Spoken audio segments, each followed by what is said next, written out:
This week on What in the World is Going On, Malawi to be first African state with embassy in Jerusalem. So stay tuned, friends.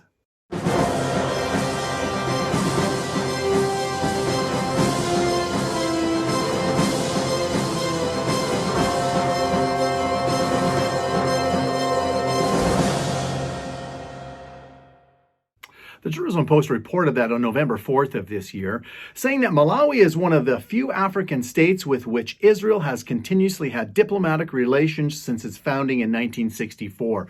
They go on to say that Malawi plans to open an embassy in Israel and place it in Jerusalem, making it the first African state to do so in recent decades. Of course, friends, the USA and Guatemala are the only ones presently with their embassies in Jerusalem, thanks to President Trump and his administration. And we are now seeing Malawi expressing interest in having, its first embassy in Israel, but having it located in Jerusalem. And they're not the only ones.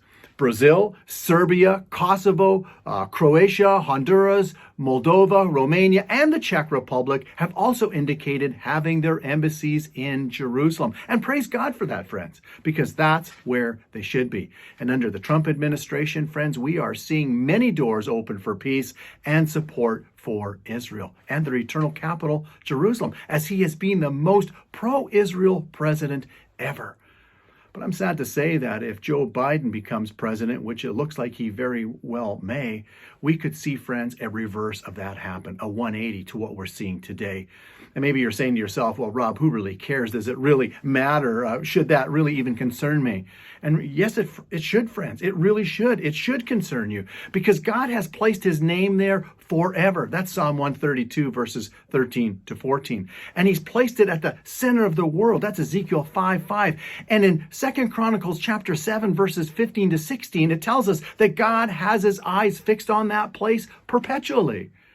And he has given the land of Israel to the physical descendants of Abraham, Isaac, and Jacob, the Jewish people, as an everlasting possession. And so if you're a country that wants an embassy in Israel, it should be in Jerusalem because it identifies that you stand with the Jewish people in acknowledging their right to their God-given land and their undivided capital, Jerusalem. And really, friends, woe unto anyone or any government that denies the Jewish people of that fact. Thus God says in Psalm 122, verse 6, "Pray for the peace of Jerusalem. They shall prosper that love thee." And so until next time, friends, this has been What in the World is Going On with the Friends of Israel Gospel Ministry. Have a good day.